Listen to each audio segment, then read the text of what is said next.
बाकीचं माईक मी सरांच्या हातात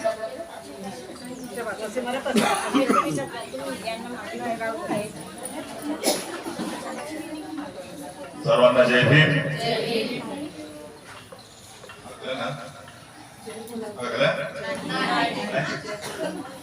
जय भीम. आता वाटतं बाबासाहेब की ऊर्जा ऐसी रहनी चाहिए ना, बराबर. तर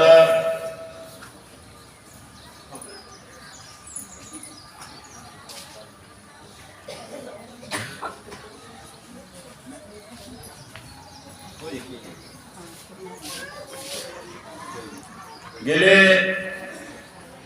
अनेक वर्षापासून डॉक्टर बाबासाहेब आंबेडकर यांच्या चळवळीला समर्पित असणारे अनेक कार्यकर्ते आपल्या समाजामध्ये आपण पाहतोय.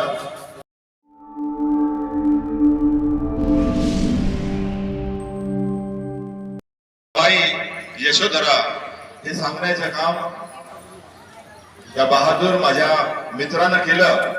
त्यामधील लेखक, दिग्दर्शक, ऍक्टर आणि खूप काही. मागच्या काळामध्ये 15 ऑगस्ट असो तर लोकांना पटकन लक्षात यायचं की इंदोरा बुद्ध विहारच्या समोर संजय भाऊ जीवने यांचं पथनाट्य होणार. पथनाट्याच्या माध्यमातून त्यांनी अनेक प्रबोधनाचे कार्य केलं, लोकांना मुवमेंट सांगण्याचं कार्य केलं. आज ते आपल्यामध्ये उपस्थित आहेत. तर या प्रसंगी आपल्या सर्वांच्या वतीनं मी अर्चना राणे यांना विनंती करतो तुमच्या सर्वांच्या वतीनं की ते संजय भाऊचं पुष्प देऊन स्वागत करते.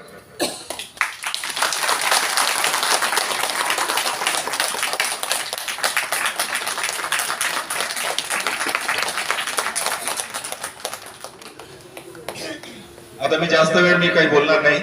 तर यानंतर आणि फक्त संजय भाऊ नाही, आमच्या वहिनी वंदना, मुलगी साची, आता बंतेजींच्या जन्मदिवसावर ते सगळे आले होते.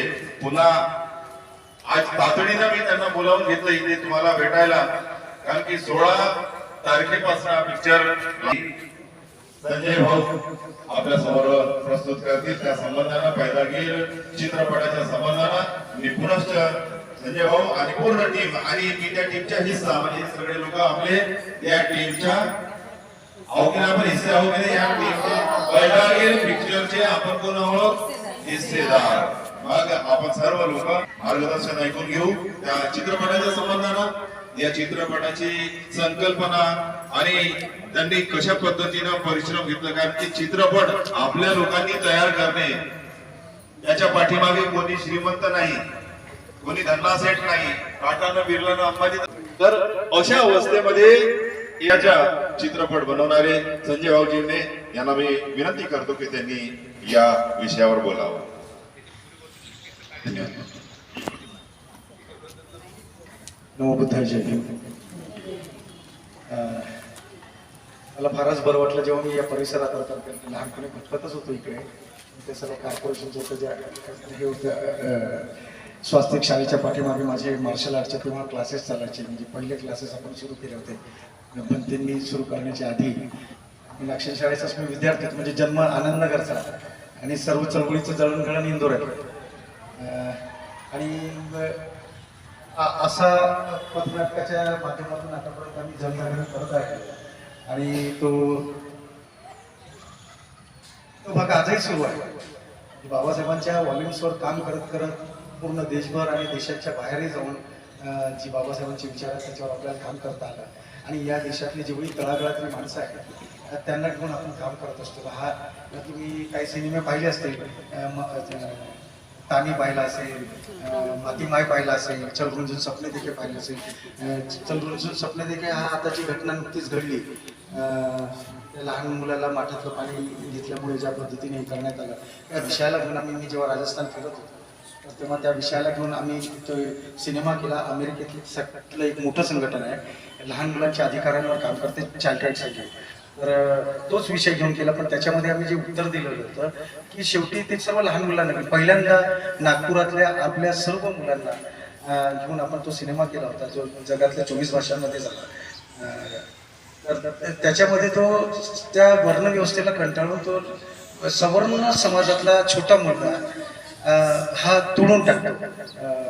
तो माठ असं आज त्याचं इतकं भयानक स्वरूप दिसतंय. पैदगीर करत असताना तुम्हाला माहित असेल की आपल्या इंदोरा, याचं मूळ कथानक जे आहे सिनेमाचं, ते इंदोरा आणि आपलं आनंदनगर बर्ड असं प्रामुख्याने केंद्र असलेलं कथानक आहे. कारण हा शब्द जो आहे, या शब्दाचा जो अर्थ आहे तो आपण पहिले सीपीआर मध्ये येत होतो.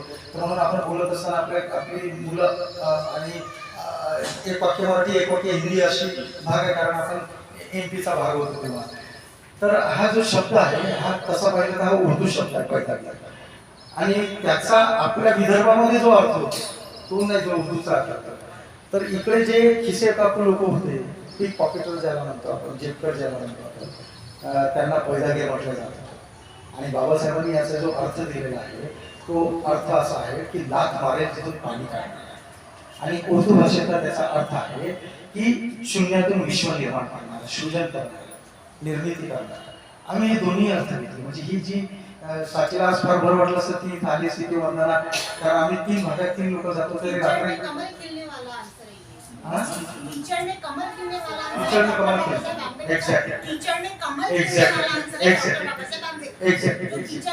खिलता है ना, और जी आगे जी वो डॉक्टर बाबा साहेब आंबेडकर जो स्नेहा जी होईल मग काय. आपण त्यांचं ऐकून घेऊया ना. गरीबाचा कोण होता? अगं, ताई मला माहिती गरीबाचा भागीदार होता, म्हणून त्याला टीचर मध्ये कमल खिलतात असा आन्सर मी दिलेला आहे. मी दिलेला आहे. स्नेहा, आपण त्यांना ऐकून घेऊया. मला 2 मिनिटं द्या, मग तुम्ही माझ्यासोबत बोलावं लागतं. जो ताईंचं म्हणणं अगदी बरोबर आहे. आपल्याला म्हणजे कसं कमळ जो आहे तो कमळाची गुंजाईश स्थित असते चिखलामध्ये. तो कुठं दुसरं शेताबितात लागतो का नाही, जिथं चिखल असेल. पण त्याचा अर्थ काय होतो की जेव्हा तो चिखलातून कमळ बाहेर येतो ना, तर त्याच्या शरीरावर चिखलाचा लावल्याशी अजिबात चिखल लागला, म्हणून त्याला सद्धम्म पुंडरीक असं म्हणतात. बुद्धाला आधी जेव्हा मूर्त्या नव्हत्या बुद्धाच्या, तर तेव्हा कमळ हे बुद्धांना दाखवलं पाहिजे की जेव्हा आपण त्या चिखलातून वर येतो तर ते चिखल मात्र आपल्या शरीरावर त्याचा लवलेशी नसायला पाहिजे. या अर्थानं ताई म्हणताय ते बरोबर आहे. आणि तोच खरा अर्थ सृजन करणाऱ्याचा तो असायला पाहिजे, असं त्यांचं म्हणणं बरोबर आहे. आम्ही त्याच अर्थाने हा सिनेमा आपण आपल्यासमोर आणण्याचा प्रयत्न केला की मी म्हणजे आता साची कुठं तरी वंडा डोंगरीला आहे, वंदना कुठेतरी आणखी लांब आहे.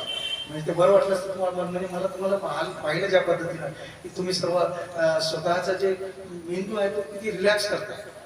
तुमचा दिवसभराचा ताण इथून गेल्यानंतर घरातली कामं ही घरातलं सर्व वातावरण, त्या सर्व वातावरणात तुम्ही ज्या पद्धतीने ऊर्जावान होता इथून आणि रोज एक नवीन ऊर्जा घेऊन तुम्ही जात असाल, मला फारच बरं वाटलं. म्हणजे मी विहारांमध्ये जातो, दररोज 2-4 विहारांमध्ये जातो.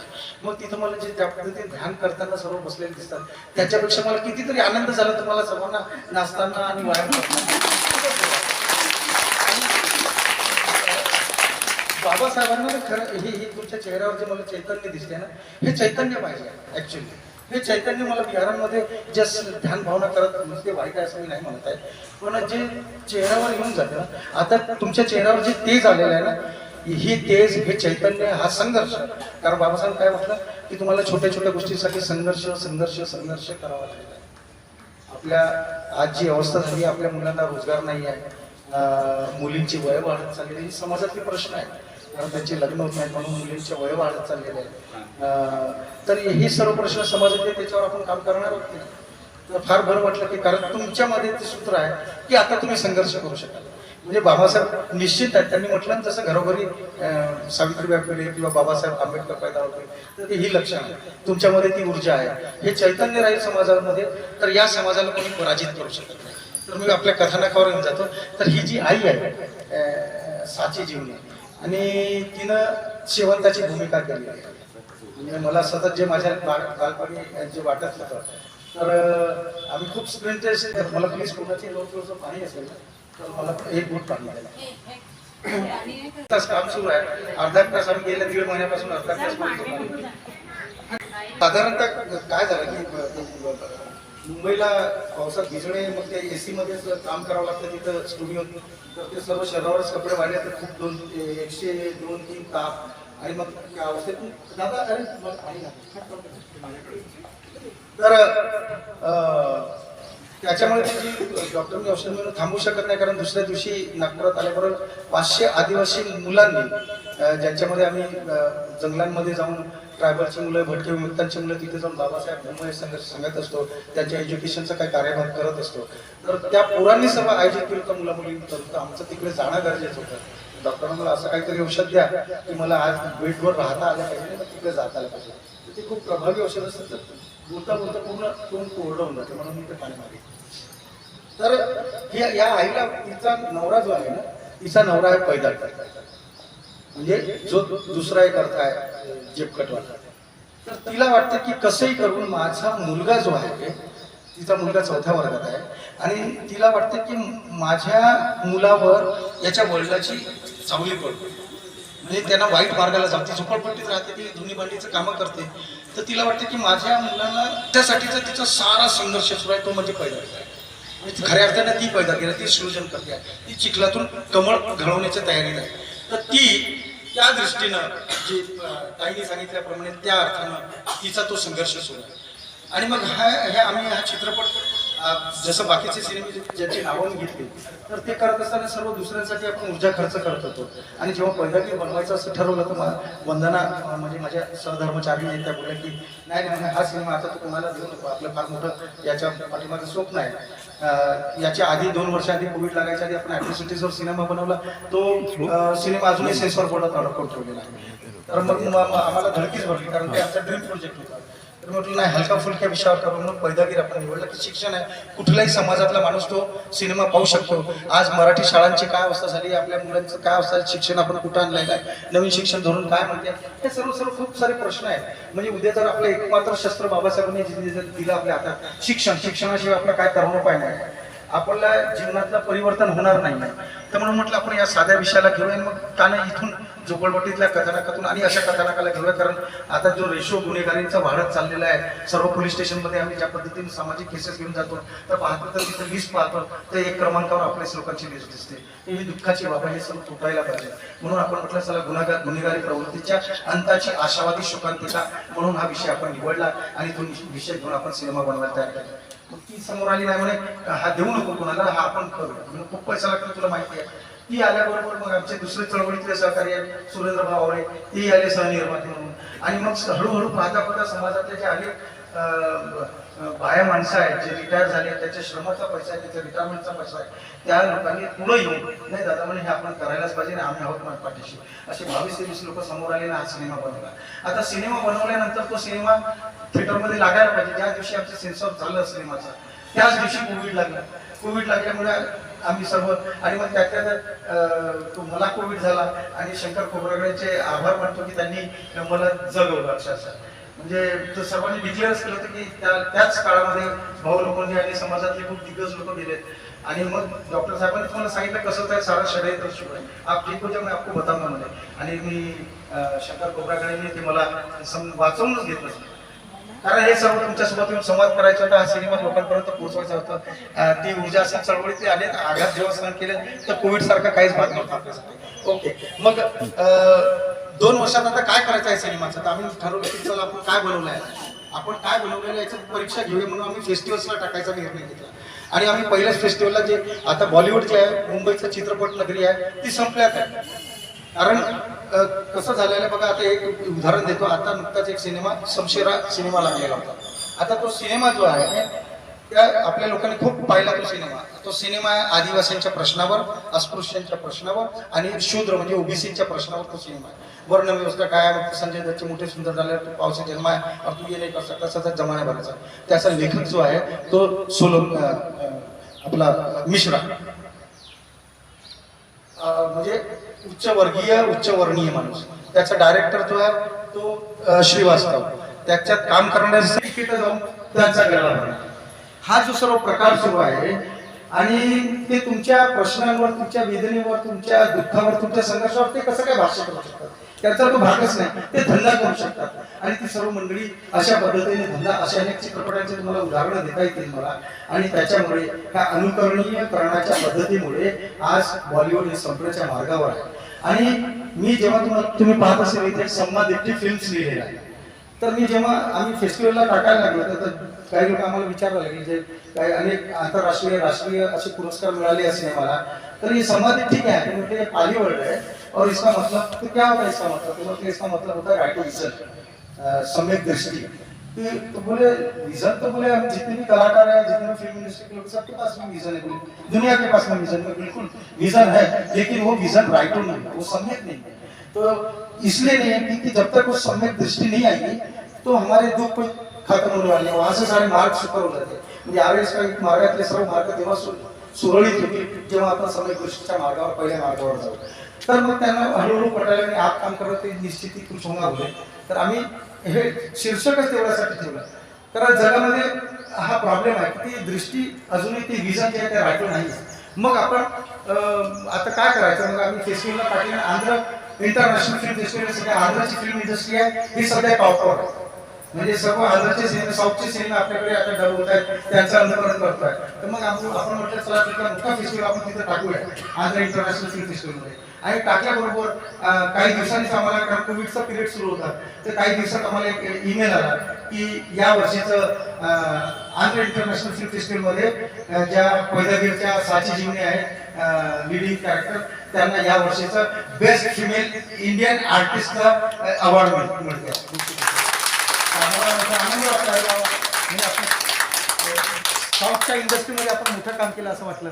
मग आम्हाला पुन्हा असं वाटतं की बाकीच्या फेस्टिवलमध्ये टाकायला पाहिजे. मग आम्ही टाकलं दादासाहेब फाळके, हा पुन्हा मोठा दिल्लीचं मोठं फंक्शन होतं, तर त्या फेस्टिवलमध्ये टाकलं. आणि मग काही दिवसांनी आम्हाला पुन्हा एक ईमेल आला की या वर्षीचं 11वा दादासाहेब फाळके पुरस्कार साची जीवनीला घोषित करण्यात येत आहे. मग ते सर्व टीव्हीला आणि याला पेपरला बातम्या आल्या. सर्वांना माहिती आहे लगान गेला होता, करोडो रुपये खर्च करून देतात.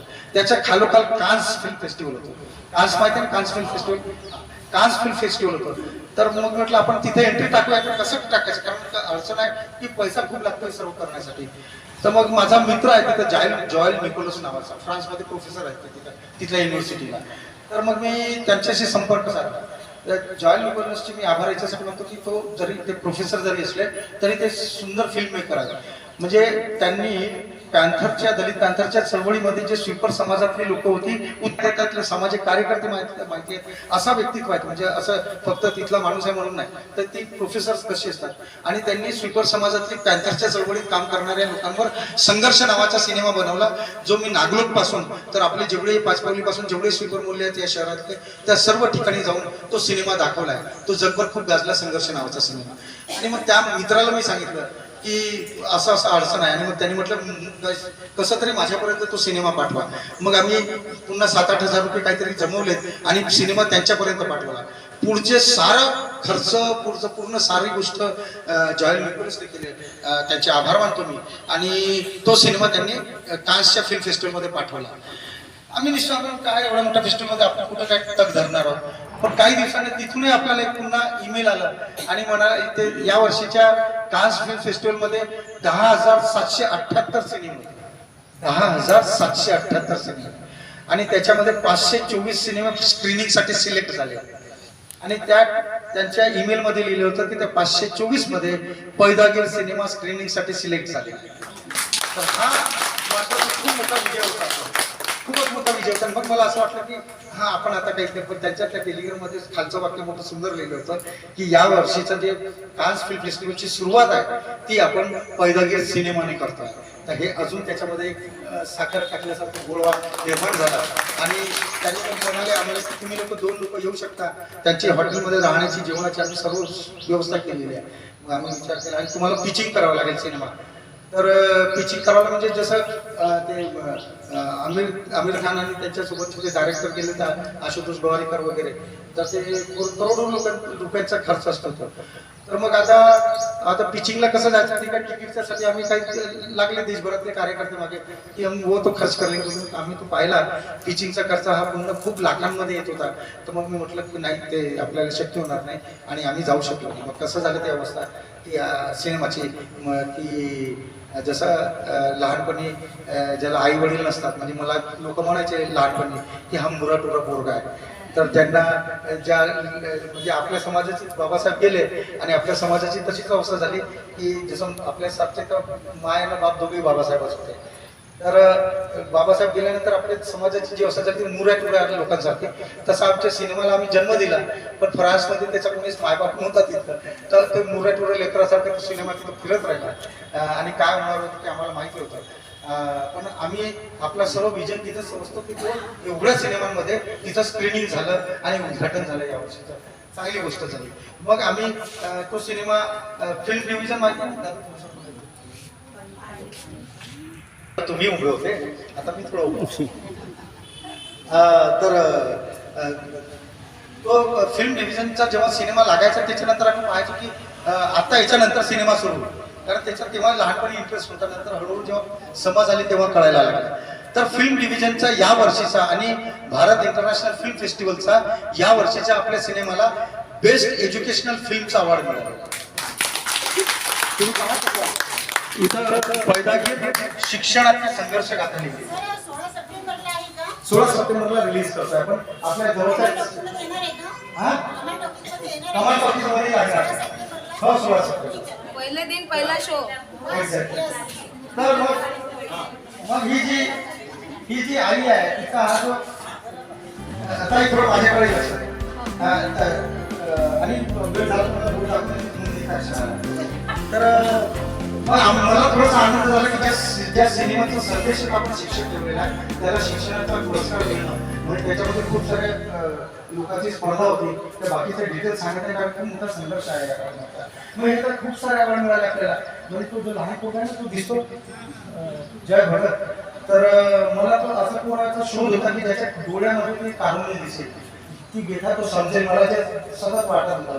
तर मी अशा मुलांच्या शोधात होतो. 5-6 मुलांना घरी आणून घेऊन दिला. म्हणजे कुणाची आई मरण पावलेली, कुणाची लहानपणी वडील गेलेले आणि 4थ्या वर्गाचा मला पोरगा पाहिजे होता. तर ह्या जयला जे 5-6 मुलांपैकी एकाला सिलेक्ट केलं. त्या 5-6 मुलांनाही रोल दिला आहे, पण या मुख्य भूमिकेसाठी मला जो पोरगा पाहिजे होता. तर त्या मुलाचं जे सिलेक्शन त्याने कुठल्याच नाटकात कधी काम केलं नाही, कुठल्या सिनेमात कधी काम केलं नाही. पण तुम्ही जेव्हा पाहाल सर्वच पोरं ते जगलेत असतात, कुणालाच ऍक्टिंग करून दिले नाही. तर त्या पोराने ज्या पद्धतीनं काम केलं आहे तर त्या पोराला म्हणजे त्याचे वडील लहानपणी मरण पावले. त्याची आई जी आहे ना त्याची आई बर्दीवरच्या कापडाच्या दुकानामध्ये काम करायला जाते आणि तिचंही खूप स्वप्न आहे की तिचा पोरगा शिकून खूप मोठा काहीतरी करेल. आणि तो मुलगाही खूप हुशार म्हणजे दरवर्षी तो शाळेतून भिडे स्कूलमध्ये तो शिकतो आणि दरवर्षी शाळेतून पहिला येतो. आणि खूप सुंदर त्याचा ड्रॉइंग आहे. आणि त्याने ज्या पद्धतीनं काम केलं आहे ते या वर्षीचा भारत इंटरनॅशनल फिल्म फेस्टिवल आणि अखिल भारतीय मराठी चित्रपट महामंडळाचा त्याला उत्कृष्ट बाल कलाकाराचा पुरस्कार मिळाला. आणि त्याच्या आईचं नाही तो रोज असते, पण शाळा किती दिवस बोलवायची रोज त्याच्या सोबत असतो. तो पोरगा घेऊन फिरतो. पण आमच्या ह्याच अडचणी आहे म्हणून आम्ही सर्व आता त्याला पुन्हा सुट्टीचा दिवस असेल पुन्हा त्याला घेऊन निघू. मग 1-2 दिवसाच्या पुन्हा सुट्ट्या काढू कारण तो हुशार पोरगा. तसं आपण मॅसेज जो देतोय तर त्याच्या शिक्षणाकडे आपल्याला लक्ष द्यावं लागेल. आम्ही काय फक्त सिनेमा बनवणार आम्ही लोक साधारण तर चळवळीचे लोक. त्याच्यामुळे बाकीच्या सर्व गोष्टींकडे आमच्याकडे जेवढी काम करणारी पोरं आहेत ही सर्व उच्च विकसित पोरं आहेत. म्हणजे साची माझ्यासोबत जेव्हा आम्ही पथनाटक करत फिरायचो गावाकडे किंवा ज्याही गोष्टी अरे बोले इसने तो अपना आयुष्य बर्बाद करते चळवळ करता करता पोरीला काय शिकवत विकत नाही म्हणे आणि पोरीला आपल्यासोबत चळवळ करणार. तर मग एक दिवस कस्तुरबा नगर कुठे तर तिथे दूर याकूब यादवच्या वस्तीमध्ये कार्यक्रम होता आणि पोलीस कमिशनर होते. तर साचीला म्हटलं सर्व मला असं म्हणतात मला आज तुमची कविता केली ना इंग्रजीची ती कविता म्हणून दाखवा. मग साचीला इंग्रजीत कविता म्हणाली. मग ते डीसीपी होते त्याच्यासोबत मी इंग्रजीतच बोलायला लागले. मग माझं सर्व लोक हरवले की नाही आहे ते मोठी हुशार दिसते शाळा बिळा शिकते. ती 2 विषयामध्ये मास्टर डिग्री आहे, मुंबई विद्यापीठातील टॉपर राहिलेली आहे आणि ती सध्या VMB कॉलेजमध्ये असिस्टंट प्रोफेसर म्हणून काम करते. आणि बाकी विद्यार्थ्यांना शिकवते आहे छोटीशी, पण तिचं वचक जे आहे ते मोठं आहे आणि ती सोबत चळवळीचं काम करते हे जास्त महत्वाचं आहे. सतत तिनं ती आताही मानवभूमीमध्ये आहे, शाळांमध्ये ती फिरते आहे, मी इकडे लोकांमध्ये जातो आहे. तर कसं आहे की म्हणून त्या पोराला जयला आपण आणलं नाही, पण जयच्या आईचा तो संघर्ष आहे. आणि तुम्ही जेव्हा पाहता तुमच्या अवतीभोवतीचं कदाचित आपलं ते सर्व करणारे वाटलं, आपण काही सोन्याचे चम्मच घेऊन जन्माला आलेले लोक आहेत. आपल्या अवतीभोवतीचं आपल्या घरातलं खतरा काय वाटते की आईचा संघर्ष म्हणजे तुम्हाला तुमचा संघर्ष वाटेल. आपल्या समाजातले जेवढे आयएस अधिकारी बनले ना आज जे आहे म्हणजे कुणी रिटायर झालेले, तर त्यांच्या आईने हातात शिट्टी घेऊन मारून शाळेत पाठवलं. तर भूक लागली म्हणून म्हणलं तर मरशील का बाहेर, संध्याकाळी जेवला नाही काय होत्या ये मरत नाही म्हणलं. आणि तिला गाडी मारून कोणाला शाळेत पाठवलं त्या आयसाठी काढलं. आता लाडाला थोडं थोडं चालले आता ती गोष्ट वेगळी आहे. पण तेव्हाच्या आईने हे सर्व केलं मी लहानपणीचे पाहिलेलं आहे. मी माझ्या आईला पाहिलं पण ज्या आई लोकांना पाहिलेलं आहे. तर त्याच्यामुळे हे सर्व सूत्र मी या सिनेमात मांडण्याचा प्रयत्न केलेला आहे. अशी खूप सारी पारितोषिक एक म्हणजे सर्व बौद्ध समाजात मुले याच्यात काम करणारे आणि सर्व गरीब घरचे मुलं आहेत. एक हिरो जो पोरगा आहे तो गाडीवाला जो दिसतोय तो आहे ओबीसी समाजातला पोरगा. त्याची आई पण टिफिन बनवण्याचं काम करते, वडील मिस्त्रीचं काम करतात. खूप गरीब खूप हुशार पोरगा. तोही पंजाबच्या लवली युनिव्हर्सिटीमध्ये प्रोफेसर होता. तो म्हणजे मी नोकरी सोडतो पण सर कारण आपल्या चळवळीत काम करणार. माझ्यासोबत सर्व पोरं जी आहेत ती सर्व वेगवेगळ्या समाजातली पोरं आता फार डिवटी पोरं आहेत. तिथे तो प्रणय जो आता इथं पाण्याची बॉटल घेऊन आलेला होता. तर पोरगं ही ओबीसी समाजात होतं. त्याचे वडील आता मराठवाडी पण तो आपल्यासोबत सतत काम करतोय. आणि ही पोरं दिवस रात्र कधी आवाजला अर्ध्या रात्रीपर्यंत पहाटेपर्यंत कुठल्याही एकाही पैशाची अपेक्षा न ठेवता चळवळीची कामं करतात. तर तो गौरव पोरगा असं आपल्या पत्रकाराच्या चळवळी जातं. त्याची आई तो नंदनच्या झोपडपट्टीत राहतो आणि काय काम केलं म्हणजे तो मला तर बरंच असं वाटतंय अरे या आम्हाला आणतात. आणि इतकं सुंदर काम केलं त्या पोराने की तो वाटत नाही तो ऍक्टिंग करतात. तुम्ही ते पाहिल्यानंतर तुमच्या लक्षात येईल की काय सुंदर काम केलं. आणि ही सर्व तळागाळातली पोरं घेऊन आपण हा सिनेमा बनवलेला आहे. आमच्या पाठीमागं आपले म्हणजे सर्व राजकीय चळवळीपासून सर्व मित्र आहेत माझे, पण कोणी असे पाठीशी नाही. कारण मी तर ही जी चळवळ आम्ही हातात घेतलेली आहे आणि ही जी इंडस्ट्री आहे संवादित फिल्मची बुद्धिस्ट फिल्म इंडस्ट्री आहे. आज जगामध्ये त्याची गरज आहे कारण सर्व इंडस्ट्री संपलेल्या आहेत आणि सर्व जगातले जेवढे फिल्म इंडस्ट्री आहेत ही धनिकांच्या बटीक बनलेली आहे. म्हणजे आज सर्व डिस्ट्रीब्युटर गेले, कॉर्पोरेट सेक्टर शिरलेले आहेत आणि हे पुंजीवाद्याचे म्हणजे कॅपिटलिस्ट फोर्सेसचे म्हणजे पैसेवाल्यांची आज सिनेमा नगरी झालेली आहे. तर आपल्या लोकांना कुठंच तिथं धारा नाही आहे. तर ही बुद्धिस्ट फिल्म इंडस्ट्री आहे. या इंडस्ट्रीला कॅपिटलिस्ट फोर्सेसच्या जाळातून सोडवण्यासाठी इंडस्ट्री काम करणार आहे आणि सर्व आपल्या लोकांना त्याच्यात संधी मिळणार आहे. अशी ही इंडस्ट्री आम्ही जी त्याचं पहिलं पाऊल म्हणून ठेवलं आहे. तिनं आता आपले पाय जगाच्या मंचावर रोवलेले आहे. आम्ही ते सिद्ध करून आपल्याला 50च्या जवळपास आपल्याला किंवा त्याच्यावर आम्हाला या सिनेमाचे अवॉर्ड मिळाले आहे. पण खरा पुरस्कार तेव्हा होणार आहे हे तुमच्यासोबत येऊन सांगण्याची याच्यासाठी गरज आहे की जेव्हा आम्ही डिस्ट्रीब्युटर शोधायला गेलो, मग लॉकडाऊन संपलं, आता सिनेमा लावायचा आहे तर एकही डिस्ट्रीब्युटर मिळेल. ते मला विचारायला लागले 2 करोड़ है आपके पास में, चलो 1.5 करोड़ है, 3 करोड़ है. मैंने पैसे नहीं तो कैसा करेंगे. ये बोले आपके पास में कोई ठोस फेस वैल्यू है, कमर्शियल वैल्यू है. कौन है बोले इंडस्ट्री में काम करने वाले. उन्होंने सब ऐसे बच्चे लेकिन उन्होंने बहुत अच्छा किया, उनको सबको इतने अवार्ड मिले. नहीं बोली ये नहीं चलेगा. 6 महिने त्यांच्या पाठीमागे लागल्यानंतर ठरवलं आपण की आता त्याचे आभार मानतो की बरं झालं त्यांनी आपल्याला मदत नाही केली आणि आम्ही शेवटी पैदागीर सिनेमाचे आम्हीच डिस्ट्रीब्युटर बनलो. आणि आता आपले जे पोरं आहेत त्यांना हे सांगते ते बाबा घाबरू नको, जे तुम्ही इंडस्ट्री करून पोरं आहेत माझ्यासोबत काम करणारे की आता तुम्हाला ही जमीन काय आहे या इंडस्ट्रीतली हा मला सांगता येईल. तर तुम्ही स्वतःचे डिस्ट्रीब्युटर तुम्ही स्वतः होऊ शकता. आणि आम्ही तो स्वतः सिनेमा लावला. मग ते जसं बाकीच्या सिनेमांना आपल्या सर्व करतात किंवा मराठीच्या महाराष्ट्रात देखील एकच टॉकीज मिळेल आणि 9चा शो मिळेल. म्हणून त्या मजाकला काय आम्हाला श्रम करणारे लोक कसे 9 वाजता जातील. मग 3 महिने पुन्हा झगडा करत राहिले आणि खूप झगडा भांडण केल्यानंतर मग लक्षात आलं की मग त्यांना आपल्याला नागपुरातच मी 3 थिएटर मिळवून घेतले आणि कामठीचं एक असे 4 थिएटर आपण मिळवून घेतले इथल्यासाठी. बाकी संपूर्ण महाराष्ट्रभर आणि दिल्लीत वेगळं थिएटर आहे.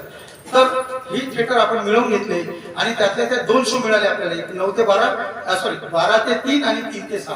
तर हाही आपला खूप मोठा विजय. आता सर्वांना प्रश्न पडलेला आहे. मग हे तुम्ही पाहताय इथं झी म्युझिक कंपनी असं जोडलेलं आहे.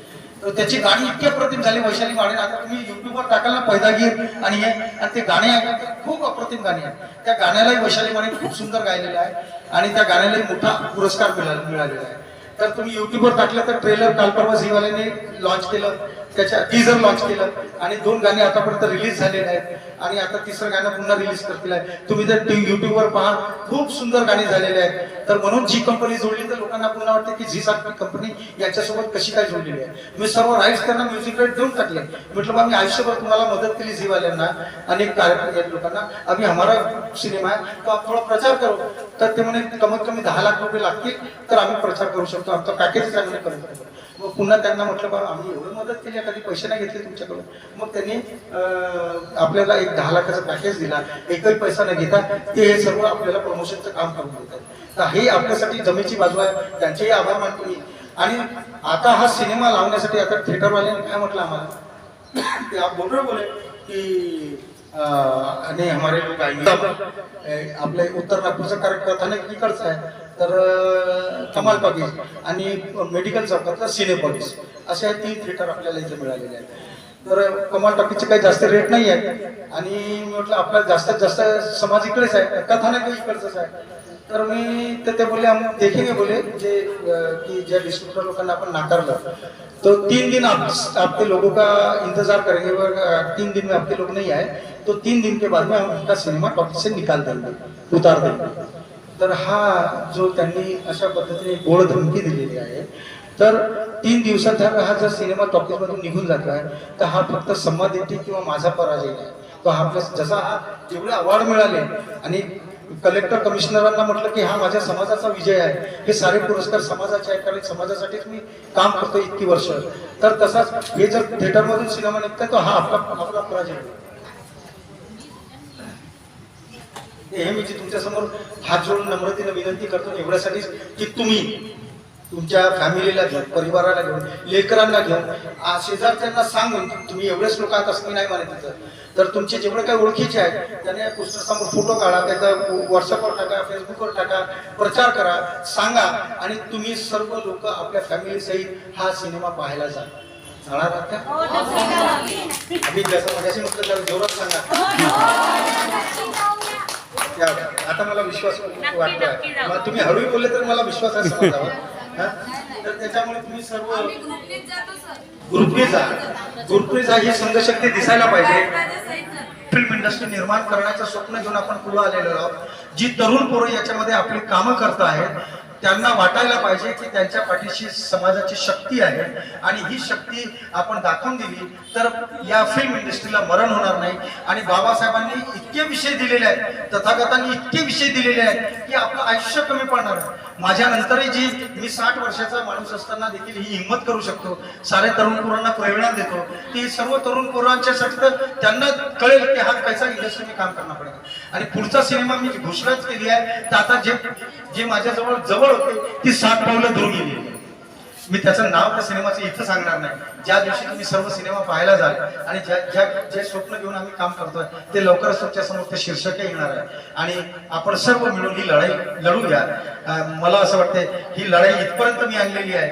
ही लढाई आता आपल्या सर्वांची झालेली आहे आणि मला असं वाटतं आपण मिळून ही लढाई लढणार ना. कमीत कमी 7 दिवस तर त्यांचा अधिकार नाही काढण्याचा, तर 7 दिवस तरी त्यांना आपण आपली ताकद दाखवून देऊया. ठीक आहे. तर मी याच्यानं मी तुमची रजा घेतो आणि पुढं कधीतरी जेव्हा तुम्ही सर्व जात असाल, साची पण येईल भेटायला, वंदना पण येईल आणि जय पण आले, जेवढी लोक आहेत. पण आता हे सर्वांना वेगवेगळ्या दिशेने पाठवले असल्यामुळे ते इथं उपस्थित आहेत पण ते सर्व इथं आहेत असं समजा. त्यांनाही खूप आनंद वाटला तुम्हाला भेटून आणि कधीतरी त्यांनाही घेऊन येईल इथं आणि सर्वांची हितगुज करायला लागेल. आपण सर्वांनी मला हा तुमचा महत्वाचा वेळ होता कारण मला कल्पना आहे की तुम्हाला घरी जाऊन तुमच्या बाकीच्या कामांना भिडावं लागतं. तुम्ही फार मोलाचा वेळ मला दिला. माझ्या कुठल्या शब्दानं कुणी दुखावलं गेलं असेल तर मी त्यांची हात जोडून क्षमा मागतो आणि तुमचा एक लहान भाऊ म्हणून तुम्ही मला माफ करावं आणि या माझ्या संघर्षात तुम्ही सर्व हा आपला संघर्ष म्हणून या संघर्षात उतरावं. सर्वांनी पुन्हा एकदा विनंती करतो, 16 सप्टेंबर विसरू नका. 16 सप्टेंबरला सर्वांनी जाऊन थिएटरमध्ये पहा. 16 पासून सतत पहा कमाल टॉकीजमध्ये. आणि तुमचे नातेवाईक जर कोणी मेडिकल तिकडे दक्षिण नागपूर त्यांना सांगा सिनेपॉलिसमध्ये जा, कोणी तिकडे फुटाळ्याकडे वगैरे जिकडे राहत असते गोकुळपेठ टाकीजकडे तर धरमपेठ वगैरे त्यांना सांगा की तुम्ही तिकडे जाऊन पहा. हे सांगा हे खूप गरजेचं आहे. हे आपल्याजवळ बुद्धांची वाणी इतकी महत्वाची होती, त्यांनी सम्राटचे सम्राट बदलवले. तुम्हाला तोंडातून शब्दच खर्च करायचे आहेत आणि त्यांना प्रेमानं समजून सांगायचं आहे, तर लोक जातील, निश्चित जातील. तर ही एक जबाबदारी तुमच्या खांद्यावर घ्या आणि जेवढ्या लोकांना सांगता येईल ते सांगा. आता तुम्ही पोस्टर समोर तुमच्या सेल्फी काढून घ्या आणि त्या तुम्ही आणि ग्रुप फोटो घ्या.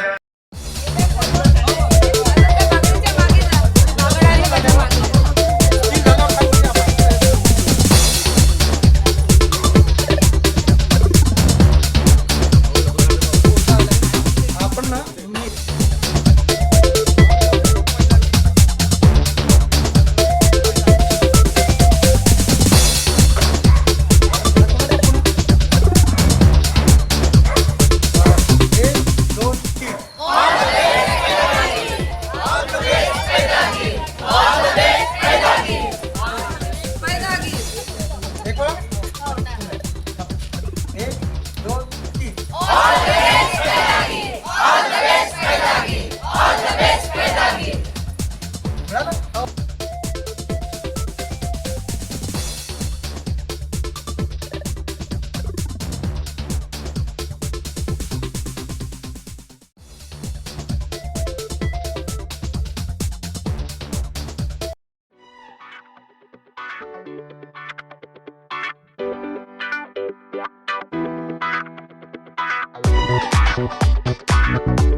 Thank you.